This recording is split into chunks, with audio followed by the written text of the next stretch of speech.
20 days passed. I know it was 20 because I counted them the way I counted everything, without meaning to, automatically. The way my brain filed things whether I asked it to or not. This was both a gift and a curse. I had always been like this. Observational, my middle school teacher had called it once, in that specific tone people use when they're not entirely sure if something is a compliment or a warning sign. My brain collected details the way some people collect receipts, not on purpose, just physically unable to stop. When I was 10, I noticed our school principal always cleared his throat twice before lying to a student's parents. When I was 14, I saved a classmate from a hit and run because I noticed the delivery truck's left tire was missing 2 lug nuts 3 blocks before the intersection. I didn't try to see these things. I just couldn't turn the camera off. I noticed the local tea stall uncle always wiped his counter with his left hand, even though he wrote with his right. I noticed the security guard at our street gate tapped his foot exactly 3 times before opening it each morning. I noticed everything. The problem with noticing everything is that your brain starts building patterns out of all that information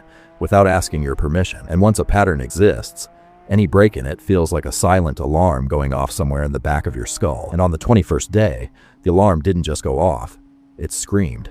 It started with Mr. Henderson, my next-door neighbor. Mr. Henderson was a creature of absolute, rigid habit. He was a retired accountant, 72 years old, living alone. For the past 3 years, he left his house at exactly 7:42 a.m. He always wore a pressed blue tie on Tuesdays, carried his leather briefcase in his right hand, and locked his front door by turning the key clockwise twice. But on that Wednesday morning, he walked out at 7:49 a.m., 7 minutes late. To anyone else, a 7-minute delay is just a rushed morning. To my brain, it was a glitch in the matrix. I adjusted my window blinds, my eyes locked on him. He wasn't carrying his briefcase. Instead, his hands were jammed deep into his trench coat pockets, and when he went to lock the door, he didn't turn the key twice. He turned it once, hesitated, and walked away without checking the handle. Then came the visual evidence that made my stomach twist. Mr. Henderson took immaculate pride in his polished leather Oxfords. Today, he was wearing a pair of muddy, scuffed New Balance sneakers that were visibly too big for him. Because of the size difference,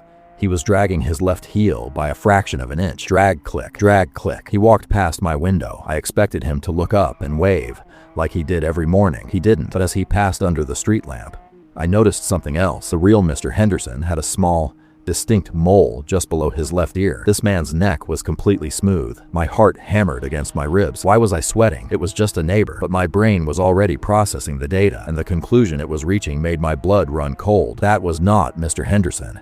Over the next 3 days, the anomalies piled up like a mountain of evidence. The fake Mr. Henderson stopped buying his usual black coffee from the corner kiosk. The barista told me he didn't even stop by. He started closing his heavy living room curtains, which had remained open to let the sunlight in for the last decade. The neighborhood felt different, heavy. On Thursday, I noticed a missing person flyer taped to the telephone pole outside. Maya, a 19-year-old college student who lived 2 blocks away, she had disappeared on Tuesday night, walking home from the campus library. I remembered Maya. My brain, acting as the useless database it was, remembered seeing her walk past our street on Tuesday afternoon at 5:15 p.m. She wore a silver charm bracelet. I even remembered the sound it made, a light, musical clinking. On Friday night, unable to sleep, I sat in the dark by my window. At 3:14 a.m., the headlights of Mr. Henderson's sedan cut through the fog. The car parked in the driveway. The driver got out and opened the trunk. He began unloading heavy, black industrial contractor bags. He didn't turn on the garage light. He worked in total darkness,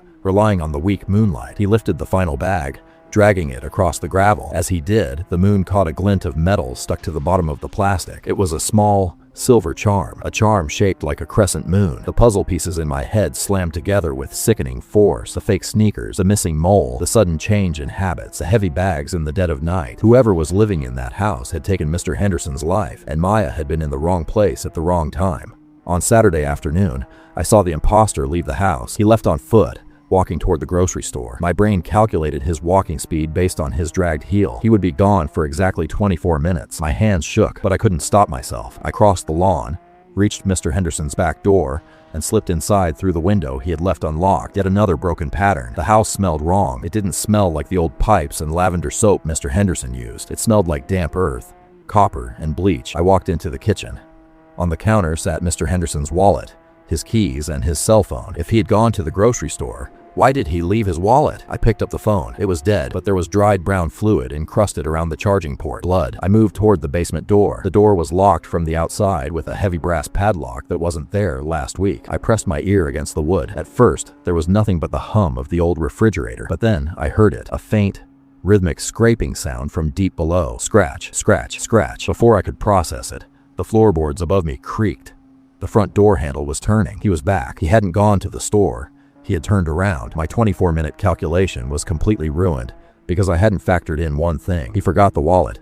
I scrambled into Mr. Henderson's coat closet. Just as the front door slid open, through the slats in the closet door, I watched him walk into the kitchen. He didn't move like an old man. His posture was straight, athletic, dangerous. He picked up the wallet from the counter, muttered something in a language I didn't recognize, and then stopped dead in his tracks. His eyes scanned the floor. He was looking at the kitchen rug. I had stepped on it, shifting it by roughly 2 inches. To anyone else, it was a messy rug. To a killer who was playing a game of survival, it was a footprint. He pulled a long, tactical knife from inside his coat. The blade caught the kitchen light. He started walking slowly toward the hallway. Drag click, drag click. He was checking the rooms. One by one, he opened the bathroom. Empty. He moved toward the closet. I held my breath, squeezing my eyes shut, preparing to fight for my life. But just as his hand touched the closet doorknob, his cell phone, the real Mr. Henderson's phone on the counter, vibrated loudly. It was an alarm, a reminder for medication the real neighbor took every afternoon. The distraction worked. The imposter cursed, turned back to silence the phone, and I used that precise 3-second window to slip out the back window and sprint across the lawn, back into my house. Locking the door behind me, I dialed 911. My voice cracked as I told the operator everything. The missing girl, the blood, the man who wasn't my neighbor. The operator told me to stay inside. The police were on their way. 10 minutes passed, then 20. In a small town, emergency response times are notoriously slow. Exactly 26 minutes on a Saturday afternoon. I knew the stat, and I knew I was on my own. I stood in the darkness of my bedroom, looking down at the street, waiting for the flashing blue lights. But as I looked down, I saw him. The imposter was standing on the pavement, right under the street lamp. He was looking directly up at my dark window. He knew. He had seen the shifted rug. He had noticed my window blinds move over the past 3 days. He had been observing me, just like I had been observing him. He reached into his pocket, pulled out a small, familiar leather-bound notepad, the real Mr. Henderson's notepad, and drew a single line through a name. My name. Suddenly, the power in my house cut out. The digital clock on my nightstand went black. Total darkness. A second later, the floorboards downstairs creaked. Drag click.